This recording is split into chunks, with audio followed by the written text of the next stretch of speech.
At 72, I traveled to 42 countries. But it was the biggest mistake of my retirement. For decades, I dreamed of packing my bags, leaving my quiet neighborhood, and seeing every famous landmark I had only read about in magazines.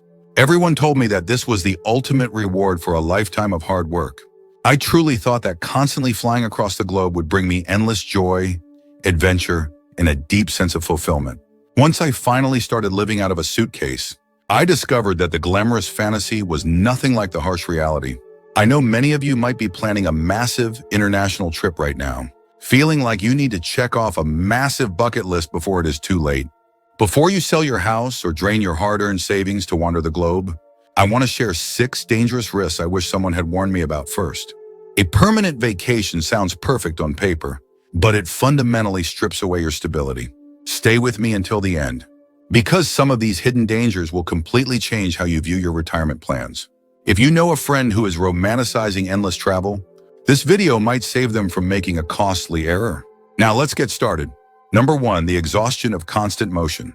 The most immediate shock of continuous global travel was not the exotic food, the foreign languages, or the crowded airports. It was the crushing realization that my body could no longer recover like it used to. Before I started traveling, I had a gentle rhythm to my days that kept me feeling strong and energized. I woke up in my own comfortable bed, stretched in my spacious living room, and walked around my familiar neighborhood at my own pace. Inside the relentless schedule of world travel, I quickly learned that my physical energy was being completely drained by the constant motion. Everything required a massive amount of physical effort. Hauling heavy suitcases up narrow hotel stairs became a daily struggle, and sitting in cramped airplane seats for 12 hours left my joints aching for days. I remember my 3rd week in Europe, waking up in a hotel room in Paris at 3 a.m. because my internal clock was completely broken. I sat up, rubbed my tired eyes, and reached for the pain relief medicine I kept on my nightstand at home. When my hand hit an empty hotel desk, it hit me hard. I was utterly exhausted, and my comfortable routines were thousands of miles away. In their place were delayed flights, uncomfortable beds I did not choose, and a feeling I could not escape. I was pushing my aging body far beyond its natural limits. The hardest part was realizing that you cannot just pause the trip when you feel totally worn out. You push through the pain because you already paid for the expensive tour. You stop complaining about your sore back, but you slowly lose your physical joy. There was a man named Robert, 73 years old, who spent his entire savings on a 6-month cruise around the world. He told me that by the 2nd month, he just wanted to sleep in his own bed and watch his own television. If you are planning a massive trip, ask yourself this question. Are you genuinely ready to sacrifice your physical comfort and daily recovery routines for the sake of seeing another monument? Because once you lose your physical energy, the most beautiful sights in the world will just look like exhausting obstacles. Number 2, the illusion of lasting happiness. One of the most painful truths about traveling, the world is realizing that a change of scenery does not automatically fix an empty heart. When I first booked my tickets, my friends told me I was going to have the absolute time of my life. I believed them completely, and in the beginning, the sheer excitement of new places distracted me from my own thoughts. My days were packed with museum tours, fancy dinners, and taking hundreds of photos to prove I was having a spectacular time. For a little while, it felt like I had finally unlocked the secret to a happy retirement. But as the months dragged on, the initial thrill of seeing ancient ruins and tropical beaches began to fade away entirely. I started waking up in beautiful foreign cities, feeling a strange and heavy sense of emptiness that I simply could not explain. I walked through the most famous art galleries in the world, but all I could think about was my quiet garden back home. The sights and sounds of the world eventually blur together, leaving you with a profound sense of emotional detachment. It was not that the destinations were boring. My mind just could not process any more artificial excitement. When you are always jumping from one tourist attraction to the next, it is incredibly easy to assume that the next city will finally make you feel complete. The reality is that true. Happiness comes from deep connections and meaningful daily routines, not from collecting passport stamps. I remember sitting at a crowded cafe in Rome, watching families laugh together and feeling more isolated than I ever had in my entire life. I did not want to admit that spending thousands of dollars was not actually making me happy. I did not want to confess that I missed the simple joy of reading the Sunday newspaper on my own porch. I met a woman named Susan, 68 years old, who had sold her home to travel indefinitely across Asia. She was always posting smiling pictures, making everyone back home incredibly jealous. But over a quiet dinner one evening, she broke down in tears and confessed that she felt entirely lost. She looked at me and said that she had seen the whole world, but she had never felt more empty inside. When you strip away your familiar community, you finally have to confront whatever you were trying to escape. If you are thinking about packing up and leaving your life behind, ask yourself this question. Are you prepared to discover that the world cannot fill the emotional void you might be carrying inside? Because no matter how beautiful the destination is, you always have to bring yourself along for the journey. If you're still watching this video and finding these insights valuable, please comment number 2 below to let me know you're here. And if you haven't subscribed yet, I recommend you subscribe and turn on the bell so you don't miss any videos. Your support helps us continue creating good content to inform and inspire you. Now let's move forward. Number 3, the accelerated decline of familiar relationships. When I embarked on my worldwide journey, I thought I was just taking a well-deserved break from my regular social obligations. I did not realize I was also severely damaging the deep connections I had spent decades building. At home before this grand adventure, I was a central part of my family and my local community. I attended every birthday party for my grandchildren, had weekly lunches with my closest friends, and helped my neighbors whenever they needed a hand. Even the small interactions like chatting with the local bakery owner gave me a strong sense of belonging. But during my months of travel, all of those vital social anchors completely disappeared. My phone calls became shorter because of the massive time zone differences, and my friends simply stopped asking for my advice. At first, I told myself that they were just happy for me and wanted me to enjoy my trip without any worries from home. But after a few months of waking up alone in strange hotel rooms, I realized something devastating was happening to my relationships. The bonds that used to be incredibly strong were slowly fading into distant memories. I saw the same heartbreak in other senior travelers, 2 people who had spent their entire lives nurturing their families, only to become total strangers to their own children. There was a man named William, 75 years old, who spent 2 years driving a luxury recreation vehicle across different continents. He was incredibly proud of his independence and his adventurous spirit. But one afternoon, he received a short message that his best friend had passed away, and he had completely missed the funeral. He was forced to confront the harsh reality of his absence, and he told me it was the first time he realized how much his travel had cost him emotionally. I knew exactly what he meant.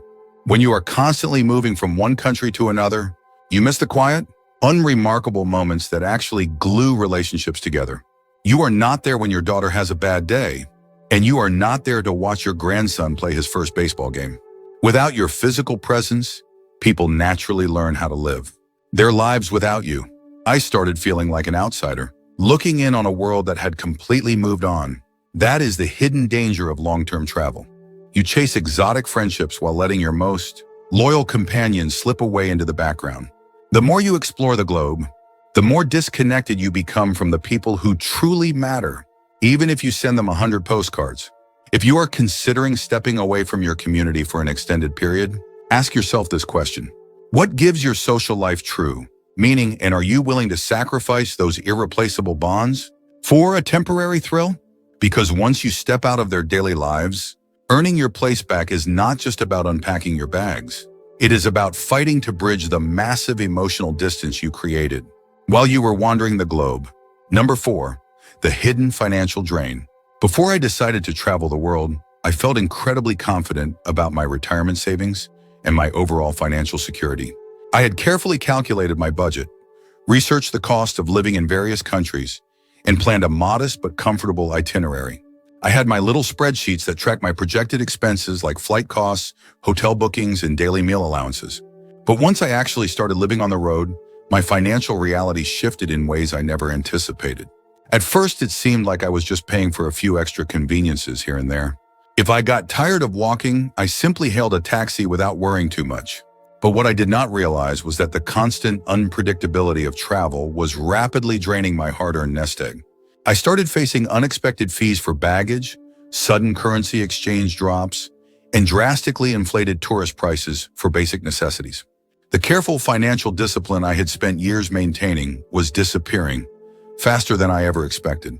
And it was not just the small daily expenses adding up. I faced massive emergencies that completely destroyed my monthly budget. A canceled flight meant booking a last-minute hotel at triple the price, and replacing a stolen smartphone cost me a fortune. The constant pressure of managing money in foreign countries kept my brain in a state of high anxiety. I remember meeting a woman named Mary, 70 years old, who had planned to live comfortably on her pension while touring South America. She used to brag enthusiastically every single morning, insisting that traveling was actually cheaper than maintaining a house in the United States. But after a severe banking issue froze her accounts for a week, she was left completely stranded and terrified in an unfamiliar city. One day, she looked at me and said she felt like a foolish child, completely stripped of the financial independence she had worked her whole life to build. And that is exactly what it felt like for me. When you leave the predictable costs of your home environment, you expose yourself to a volatile world that sees tourists as walking wallets. And in an industry where everything is designed to extract your money, it is incredibly easy to forget that sticking to a budget is absolutely essential for your long-term survival. If I had known how quickly my savings would vanish, I would have protected my financial future instead. If you are considering a massive global tour, ask yourself this important question. Will you have the courage to face sudden financial crises when you are thousands of miles away from your trusted local bank? Because once you spend your safety net on fleeting experiences, rebuilding your wealth at this age becomes an impossible reality. If you're still watching this video and finding these insights valuable, please comment number 4 below to let me know you're here. And if you haven't subscribed yet, I recommend you subscribe and turn on the bell so you don't miss any videos. Your support helps us continue creating good content to inform and inspire you. Now let's move forward. Number 5, the unexpected medical vulnerability. One of the things I did not fully consider before leaving my home country was just how incredibly vulnerable my physical health would become. At home, I had a reliable medical network that I trusted completely. I could call my regular doctor, visit a familiar pharmacy, and rely on a healthcare system that had all of my detailed medical records securely on file. But when you are constantly traveling the world, medical security is a luxury you simply do not get to keep. From the moment I crossed my first international border, I felt a lingering anxiety about what would happen if I genuinely needed serious medical help. Even simple things like refilling a basic blood pressure, prescription, or treating a minor stomach infection often required navigating a highly confusing and stressful foreign healthcare system. I know travel insurance companies promise to take care of absolutely everything, but it is not easy to advocate for yourself when you are in agonizing pain in a strange country. I remember my second month abroad, struggling with the terrifying realization that I had developed a severe respiratory infection while staying in a remote mountain village. Want to see a competent doctor? You might have to endure a grueling 5-hour bus ride to the nearest major city just to find a relatively clean clinic. Need to explain your complicated medical history to a specialist? Sometimes relying on a basic smartphone translation app means risking a dangerous misdiagnosis that could literally cost you your life. Even daily dietary choices became a terrifying medical minefield, because eating the wrong local dish could instantly put you in a hospital. I met a man named James, 77 years old, who thought he was perfectly healthy enough to hike across southern Europe for the summer. He was fiercely independent, always insisting that a positive attitude and good walking shoes were the only medicine he needed. But after a sudden slip on a wet cobblestone street heavily fractured his hip, he found himself trapped in an overcrowded foreign hospital where absolutely no one spoke his native language. He told me the sheer terror of not understanding his own surgical procedure was far worse than the excruciating physical pain. When medical staff cannot speak your language, when you are treated like an anonymous tourist instead of a valued patient, and when your emergency care is dictated by complicated foreign laws you do not understand, it changes you entirely. You start feeling less like an adventurous explorer and more like a fragile target waiting for a catastrophic disaster. Peace of mind is a hard thing to lose, and I did not realize how much of mine I would have to surrender until I was already thousands of miles away from home. If you are considering an extended trip around the world, ask yourself this crucial question. Are you genuinely prepared to give up the medical safety and control you have relied on your entire life? Because once you face a serious health scare in an unfamiliar land, true comfort is incredibly hard to get back. Number 6, the loss of a grounded purpose. When I first started traveling the world, I told myself that exploring new cultures was a noble and fulfilling pursuit. I thought I would learn profound lessons, broaden my horizons, and return home with a deep sense of worldly wisdom. But what I did not realize was just how quickly the endless sightseeing would strip away my underlying sense of purpose. At first, it seemed like a magnificent dream, waking up every single day with no pressing chores and no professional responsibilities. But a permanent vacation is not the same thing as a meaningful life. Back in my community, I had vital roles that gave my days a strong structural foundation. I was a mentor to younger neighbors, a reliable volunteer at the local library, and a caretaker for my beautiful property. When I traded all of those responsibilities for a tourist itinerary, my life became entirely about my own temporary amusement. The deep satisfaction I once had started slipping away, making the idea of visiting yet another grand cathedral feel incredibly hollow. I was no longer contributing anything valuable to the world, and that devastating realization kept me feeling fundamentally empty. I met others who had the exact same experience while living their supposed dream lives abroad. They thought they would just wander the globe for a few years, only to realize that consuming experiences does not equal creating a legacy. The longer you stay on the road, the harder it becomes to justify a lifestyle that is entirely focused on your own entertainment. Some people even lost their sense of identity completely, realizing that without their community roles, they were just wanderers with no true home. That is the dark side of endless travel that glossy magazines never tell you about. Moving from country to country feels like a grand achievement at first, but for most people, it eventually turns into a relentless and exhausting distraction. The spectacular sights slowly become your entire world, and before you know it, the deeply rooted life you once knew starts feeling like a distant memory you desperately want back. Leaving your responsibilities behind seems like the ultimate freedom, but returning to a life of purpose is often much harder than booking a flight. If you are considering selling everything to travel the world, ask yourself this critical question. Are you prepared for the possibility that once you abandon your grounded duties, finding true meaning might not be as simple as you think? Because once you settle into the life of a permanent tourist, the emotional barriers to returning to a normal, productive life can be harder to overcome than you expect. If you're still watching this video and finding these insights valuable, please comment number 6 below to let me know you're here. And if you haven't subscribed yet, I recommend you subscribe and turn on the bell so you don't miss any videos. Your support helps us continue creating good content to inform and inspire you. Now let's move forward. Final thoughts. Looking back on my incredible but exhausting journey, I do not regret wanting to see the world, but I do regret believing that endless travel was my ultimate path to happiness. I walked into the airport expecting endless adventure, personal growth, and a substantially better quality of life. What I found instead was a chaotic lifestyle that slowly took away my physical comfort, my deep community connections, my financial security, and even my essential sense of purpose. Does that mean taking a vacation is always a terrible idea? Not necessarily. Short trips can genuinely provide beautiful memories and a much-needed break from your daily routine. But before you make the massive decision to travel indefinitely, think carefully about the vital foundations you are giving up. Because once you leave your home behind, finding your true center again will never be exactly the same. If I could do it all over again, I would have fought harder to appreciate the quiet stability of my own neighborhood, explored more ways to find local adventures without sacrificing my roots, and made absolutely sure I was not just running away from myself. And if you are currently facing the intense pressure to travel the globe during your retirement, I deeply hope you take the necessary time to ask yourself a serious question. Is this truly the most fulfilling choice for my golden years? Or is it just the glamorous fantasy that society expects me to chase right now? Because the grounded life you have built today, your strong friendships, your peaceful routines, and your familiar environment is absolutely worth holding on to for as long as you possibly can. Thank you for joining us today. We'd love to hear from you. Leave a comment below and share one thing you learned today and how you plan to use it in your life. Your thoughts are important to us, so don't hesitate to share them. Reading your comments gives us great motivation and encouragement. If you enjoyed this video and found it helpful, please like, subscribe, and share. Your support helps us continue creating good content to inform and inspire you. Thanks for watching, and we look forward to seeing you in the next video.